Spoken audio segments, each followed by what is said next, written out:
अभी डॉक्टर वेद प्रकाश चौरान हैं हमारे बीच, उनसे चाहूँगा कि वो आएँ और अपनी बातचीत रखें।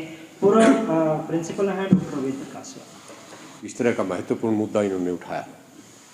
मुझे इसमें कई पक्ष दिखाई देते हैं। महिला का उत्पीड़न कर कौन रहा है, और लग ये रहा है कि महिला का उत्पीड़न कर कौन नहीं रहा है, सारा ही समाज करने लग रहा है। आंकड़े प्रस्तुत करना मुझे नहीं लगता यहाँ जरूरी है। कहते हैं 80% क्राइम तो सेक्सुअल हैरेसमेंट का घर से ही या रिश्तेदारों से ही हो रहा है। उसका इलाज तो हम खुद ही सोच सकते हैं। असली समाज में जो समस्या है वो है बाहरी। वैसे तो उत्पीड़न कई तरह का है, पर सेक्सुअल जो हैरेसमेंट है मुझे लगता है वो सबसे ज़्यादा खतरनाक है। उसके कई सारे पक्ष हैं। आर्थिक पक्ष, अगर सेक्सुअल हैरेसमेंट हम बाहर की देखें तो उसमें भी बुजुर्गों का हिस्सा कम है। युवा, जो फ्रस्ट्रेटेड युवा है, जिसके दिमाग में करने के लिए कुछ भी नहीं बचा, और बहुत सारे तो ऐसे भी हैं बेचारे, पढ़ भी लिए, एग्ज़ाम भी पास कर लिया, इंटरव्यू भी हो गए, सिलेक्शन भी हो गए, लेकिन नौकरी अभी भी नहीं है। इस तरह का फ्रस्ट्रेटेड युवा जब घर वाले लोगों से बात करता है तो वहाँ से भी झिड़की ही मिलती है, वहाँ से भी दुत्कार ही मिलती है। फिर वो प्रेम प्यार, हर जीव इस धरती पे आया है, उसे हर एक को स्नेह चाहिए, प्यार चाहिए, प्रेम चाहिए। वो भी इधर उधर भटकता है, माँ बाप से दूरी बन गई है। फिर वो अपने साथियों से बात करने की कोशिश करता है, वो उससे भी ज़्यादा फ्रस्ट्रेटेड है। और बदकिस्मती से कोई इस तरह की लड़की या इस तरह की कोई रिश्तेदारी में या कोई भी अपोजिट सेक्स का इंसान उसे पसंद आता है तो वो कोशिश करता है, उसकी तरफ आकर्षित होता है, और वहाँ से शुरुआत होती है। कितने ही आप देखोगे एक तरफा प्यार के किस्से आपने सुने होंगे, तेजाब डाल दिया, ये कर दिया, वो कर दिया। ये सारे इस विघ्न की जड़ कहीं ना कहीं मुझे ये भी लगता है कि अगर कोई युवा आर्थिक तौर पर संपन्न है, कमाता खाता है, जरूरी नहीं नौकरी ही हो, किसी भी तरीके से अगर कमाता खाता है तो ऐसा होने की संभावना कम है। सामाजिक पक्ष, हम इस बात को क्यों नहीं मान लेते कि ये समय बदल गया है। वो समय बदल गया जब हम कपड़े बढ़िया पहन के अच्छे इंसान बन जाते थे। आज की युवा पीढ़ी समय के साथ बदल रही है। वो जीन्स भी पहनेंगे, फटे हुए भी पहनेंगे, फैशन भी करेंगे, इधर उधर खड़े भी होंगे। आप अपने घर में बैठे बैठे भाषण देते रहिए, उससे उनको कोई ज़्यादा फर्क पड़ने वाला नहीं है। हमें इस बात को एक्सेप्ट करना पड़ेगा। उनको बदलने के चक्कर में हम और नुकसान करते जा रहे हैं। मुझे बहुत बार ऐसा लगता है कि जो जिन संस्कारों का ढिंढोरा हम पीटते हैं ना, उन बच्चों के पास संस्कार क्यों नहीं है। कभी सोचा आपने? हम संस्कारों के ठसाठस भरे पड़े हैं। किसने दिए थे? क्या हमने खुद सीख लिए थे? क्या हमारे पेरेंट्स ने दिए थे? जिन खापों की बात करते हो, मुझे याद है मेरे दादाजी सारे ठोड़े में आके अनाउंस कर देते थे कि इस बार अपने ठोड़े से जो पंचायत है उसमें महावीर जाएगा। किसी की हिम्मत नहीं होती थी कोई दादा से ये पूछ ले कि महावीर क्यों जाएगा। और वो इतने जुडिशियस तरीके से करते थे, इन घरों में से ले लिया, अगली बार उनमें से ले लिया, अगली बार उनमें से। इज्जत तब होती है खंडवा बांधने से या भाषण देने से इज्जत नहीं होती।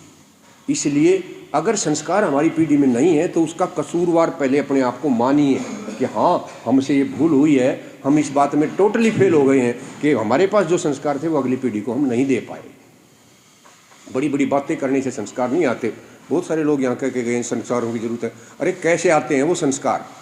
जब हम में गुण होंगे तो हमारे बच्चों में अपने आप आ जाएंगे। घर पे जो आप कुकर्म करते हैं, घर पे आप जो महिलाओं के बारे में चुटकुले और महिलाओं के बारे में जो बात करते हैं, फिर आप ये इंतजार कर रहे हैं कि आपकी सिस्टर को कोई कुछ नहीं कहेगा, आपकी बेटी को कोई पुचकारेगा प्यार से। जैसा घर में माहौल होगा। क्या देखते हो आप टीवी पे? हमें शर्म आती है। हम किसी का भी अपोजिशन तो कर देते हैं। मीडिया ने सत्यानाश कर दिया। अरे मीडिया ने आपको रिमोट भी दे रखा है। आप अच्छी अच्छी चीज़ देखिए टीवी पे, बच्चे अपने आप अच्छी देखने लग जाएंगे। आप अड़ंगा देख रहे हैं, मम्मी ऐसे सीरियल देख रही है, तो फिर बेटी तो अपने आप सीख जाएगी। मुझे लगता है युवा पीढ़ी को क्रिटिसाइज करने की बजाय या उनके ऊपर सारा ठिकरा फोड़ने की बजाय हमें अपने आप का आत्म अवलोकन करना चाहिए कि हम क्या कर रहे हैं। जनरेशन गैप, भाषण देने की बात नहीं है। जनरेशन गैप उसको नहीं कहते। जनरेशन गैप होता है पीढ़ियों का फर्क। उस पीढ़ी को क्यों बार बार कह रहे हो? आप अपने आप को सुधारो ना, आप कोशिश करो ना। समय बदल गया। लिव इन रिलेशनशिप कह रहे हैं, टेस्टिंग हो रही थी, फिर कहाँ गए हुए थे जब टेस्टिंग हुई? तब लिव इन रिलेशनशिप आज का एक सच्चाई है।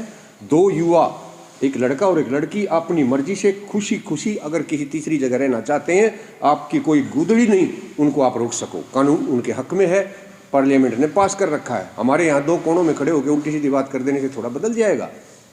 तो ज़माना बदल गया है। जनरेशन गैप को अगर कम करना है तो युवाओं को मत कहिए, आप अपने आप को जरा ऊंचा उठाइए। हम किसी और समय में पैदा हुए थे, हमारे दादा ये थे, हमारे पापा ये थे, सामने आंख नहीं मिला करते। अरे आप 1940, 45, 50 में पैदा हुए थे, अब 2000 आया हुआ है, सब कुछ तो बदल गया। मैं देख रहा था, हमारे एक भाई हैं, जहाँ भी बैठते हैं वो रेडियो ला के रख देते हैं कि ये भजन सुन लो जी। ये हो गई है हमारी हालत। जो आर्य समाज हमारे देश को बदल सकता था, उसकी हमने ये हालत कर दी कि कोई सुनने वाला तैयार नहीं। माइक में रिकॉर्ड कर रखा, 4 आदमी नीचे आए, वहाँ जाके रख देते हैं। मैं खाप का ये लेटर देख रहा था, ओम प्रकाश जी ने बड़ी अच्छी अच्छी बात लिखी होंगी। क्या इसको पढ़ने वाला कोई भी नहीं है? मुझे नहीं लगता इस पूरे के पूरे पेज को एक भी आदमी ने पढ़ा होगा। कोई बात नहीं, अपने अपने विचार हैं जी। मैं बिल्कुल चुपचाप बैठा था, आप लोगों ने जो भी कहा है जी, बीच में बोलने की बात नहीं है। और यही समस्या है हमारे समाज में, हम युवा को अपने साथ नहीं लेके राजी। अभी परसों की बात है, बस स्टैंड पे सीनियर सेकेंडरी स्कूल है, वहाँ मैं ऐसे ही लेक्चर देने लग रहा था। तो मैडम ने मेरे पास, प्रिंसिपल मैडम ने आके बताया कि जी हमारे स्कूल में ऐसे ऐसे पेरेंट्स आते हैं जो ये शिकायत करते हैं कि मेरा बच्चा जो +2 में पढ़ रहा है ना, 2 महीने से मेरे से बोल नहीं रहा है, और मैं नहीं चाहता कि आप उसे ये बात बताएं, लेकिन मैं ये चाहता हूँ कुछ ऐसा करें कि वो मेरे से बातचीत कर ले। कैसे बातचीत कर ले? कोई एक भी बात मानने के लिए तो आप उसकी तैयार नहीं। यहाँ खड़े होकर कह रहे हैं आप घर में सात्विक खाना बनना चाहिए। कोई खा के राजी है आज सात्विक खाने को? आपके कह देने से थोड़ा सात्विक खा लेंगे। आप खा लो ना आप। अरे सर खा लो, कितने घर हैं ऐसे। सच्चाई को आप जोर जोर से बोलने से वो बदल नहीं सकती आपकी। आप जैसे कितने आदमी यहाँ बैठे, इनमें से हाथ उठवा के देखो कितने लोगों ने चूरमा खाया पिछले 6 महीने में। बड़ी बड़ी बात सर मैं भी कर दूंगा, लेकिन जो सच्चाई है ना उसको स्वीकारो आप, और स्वीकारोगे तो कोई समाधान निकलेगा। बाप बेटे की बात कर रहे थे कि बेटे को, अरे बेटे की बात कर रहे हो, मैं तो कहता हूँ जब चुनाव आते हैं ना, हम ये नहीं देखते कौन सा गुणों का भरा पड़ा है, हम ये देखते हैं मेरे को कौन सा जानता है। ये हमारी सच्चाई है। इसको जब तक हम एक्सेप्ट नहीं करेंगे, मुझे नहीं लगता सेमिनारों से कुछ निकलेगा। वो तो हमारे अंदर है, हर आदमी में इंसानियत छुपी हुई है। मेरे से तो कोई पूछे, सिर्फ उसे जगाने भर की देर है। कितनी चीज़ें यहाँ कह रहे थे, पैसा। भैया आप लोग ये नहीं सोच सकते, जिसके पास अथाह पैसा बिना कमाए फ्री का आ जाता है, उसे क्या करना चाहिए। हमारी तो रोजी रोटी का चक्कर पड़ा रहता है सारी उम्र। जिसके पास करोड़ों रुपए है ना, आज प्लॉट खरीदा था, 3 महीने बाद 3 गुना हो रहा है, 25 करोड़ रुपये आ गए। आप बताओ उसका छोरा की करे, वो आके करेगा हमारी साथ उल्ट सारे काम। तो ये भी एक समाज की सच्चाई है कि कुछ लोगों के पास इतना पैसा आ गया और बिना कमाए आ गया है कि उनके बच्चे बिगड़ेंगे ही बिगड़ेंगे, और उसका हमारे पास समाधान उनका तो है नहीं, पर हम अपना कर सकते हैं। कितनी तो ऐसी बात है, बहुत सारे बुजुर्ग मैंने देखा है बड़बड़ाते फिर रहे, मोबाइल ने नाश कर दिया। अरे आपके हाथ में नहीं है मोबाइल रोकना, और जिसने मोबाइल का यूज करना बंद कर दिया वो जमाने से वैसे ही पीछे रह जाएगा।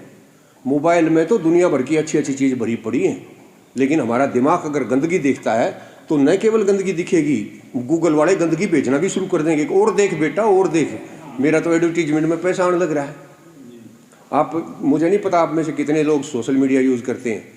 इतना बुरा हाल हो रहा है हमारे हरियाणा के युवाओं का, ठा के कैमरा घर बढ़ रहे हैं, तेरी छोरी न फलाना बुला देगा तू उसका। एक परसों का न्यूज़ है जींद के पास का, एक लड़की ने अपने 1.5 महीने के बच्चे को हस्बैंड के पास छोड़ दिया और अपने घर चली गई।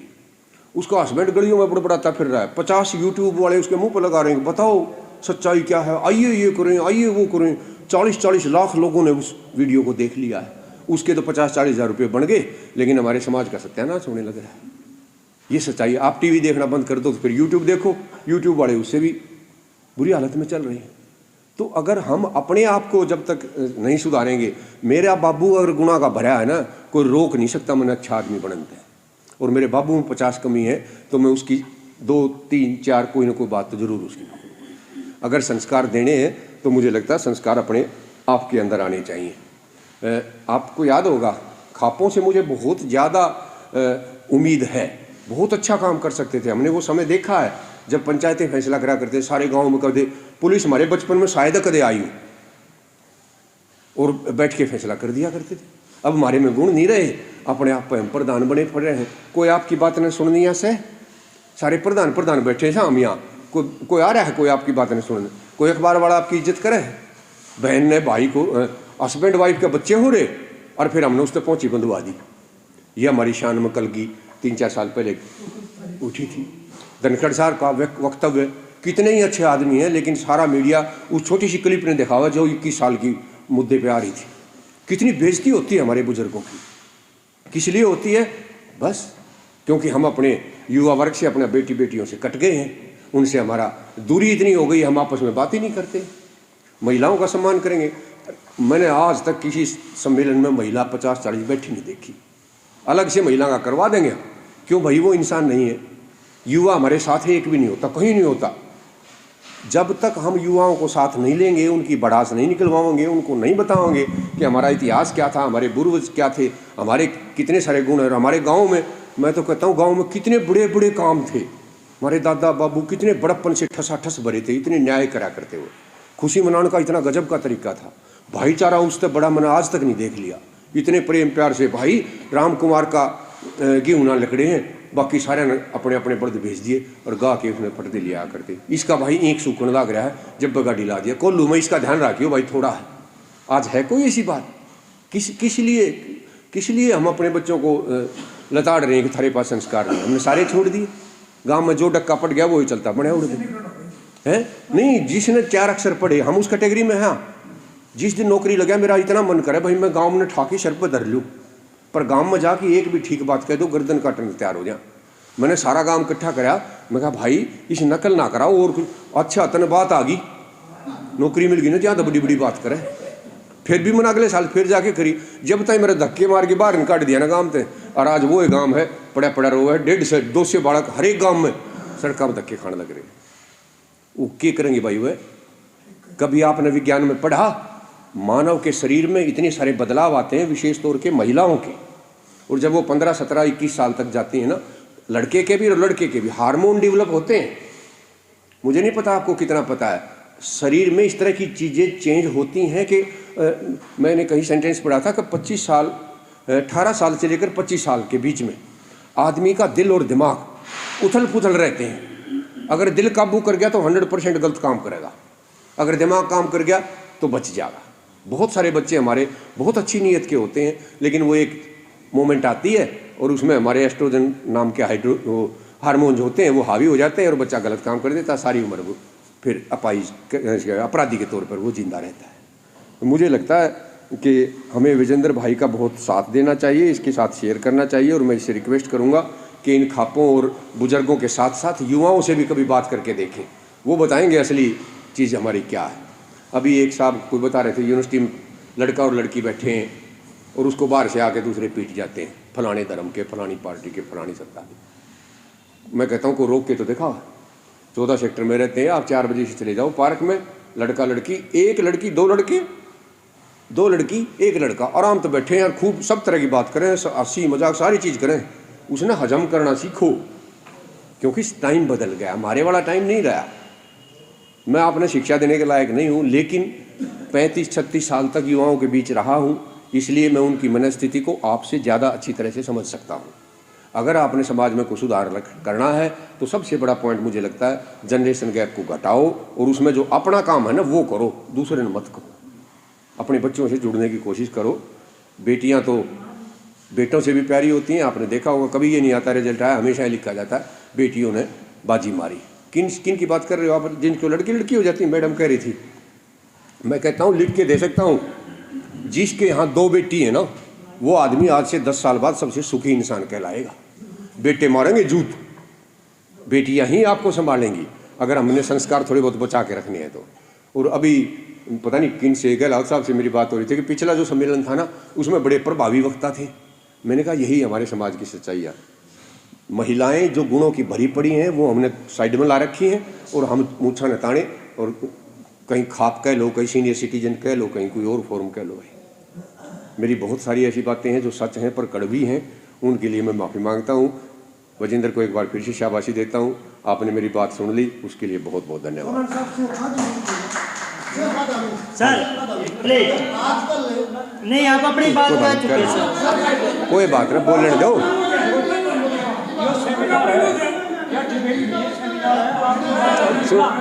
हम आपस में कर लेंगे,